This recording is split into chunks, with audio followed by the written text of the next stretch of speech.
Affamé et toujours à l'affût d'un mauvais coup, Bouki Lien apprend qu'une vieille fermière vit seule, entourée de ses réserves de mil et de son troupeau. Il décide de ruser pour se nourrir sans travailler. Un jour, Bouki arrive chez la vieille femme, accompagnée de son fils cadet, déguisé avec une dépouille de chevreau. Il la salue humblement et lui demande, d'un air fatigué, si elle accepterait de garder son chevreau parmi ses bêtes pendant son voyage. La vieille fermière, généreuse et compatissante, accepte volontiers. Très bavarde et heureuse d'avoir de la compagnie, elle engage une longue discussion avec Bouki. Ils parlent longtemps, jusqu'à la tombée de la nuit. Après un copieux dîner, Bouki prend congé et laisse son prétendu chevreau sous la garde de la vieille dame. Mais au cœur de la nuit, le fils de Bouki, toujours déguisé, coupe discrètement les cordes qui l'attachent et retourne chez son père. Au matin, la vieille fermière découvre avec effroi que le chevreau a disparu. Désespérée, elle gémit. « Atteindre mon âge pour être accusée de vol, quel malheur! Mon Dieu, que vais-je devenir sans honneur ?» Bouki attend 2 jours. Le 3e jour, il revient réclamer son chevreau. La vieille fermière, confuse et honteuse, lui répond « Hélas, mon brave monsieur, votre chevreau a disparu. » Bouki réplique aussitôt « Courte queue se paie avec courte queue. » Pris de remords, la vieille femme lui propose de choisir une bête de son troupeau pour remplacer le chevreau disparu. Bouki repart alors avec une belle chèvre. La vieille fermière se met à pleurer, non pas à cause de la perte de l'animal, mais par honte de sa négligence. Elle se promet de mieux agir à l'avenir. La ruse de Bouki ne s'arrête pas là.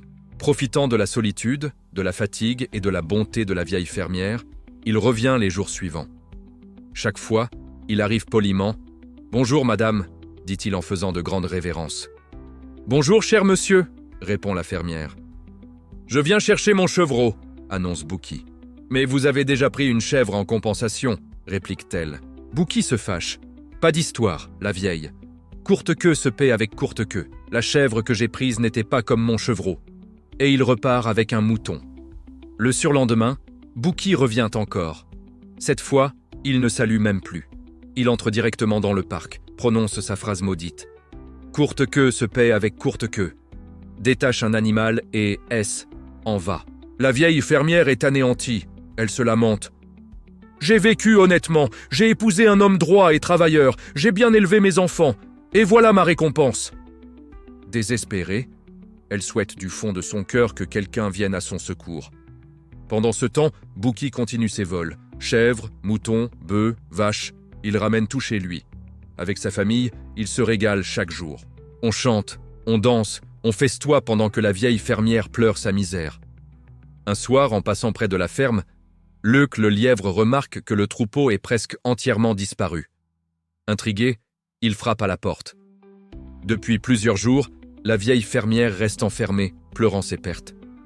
Leuc lui demande doucement. « Qu'avez-vous donc, ma bonne vieille ?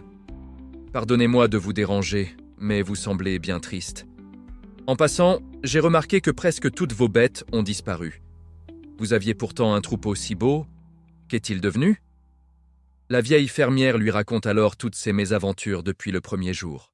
À l'écoute du récit, Leuc comprend immédiatement.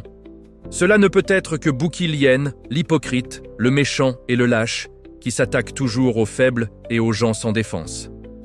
Il console la vieille femme et lui promet « Je vais vous aider à retrouver toutes vos bêtes. » Étonnée, elle demande « Comment pourrais-tu me ramener les mêmes bêtes ?» Leuc répond avec assurance « Les mêmes exactement, même nombre, même pelage, même queue, même corne. » Mais il pose une condition. Vous devrez accepter de récompenser celui qui punira Bouki et vous rendra votre troupeau. Remplie de joie et d'espoir, la vieille fermière serre Leuc longuement contre son cœur. Leuc se met alors en route pour préparer son plan. Un plan qui punira Bouki Lien et toute sa famille.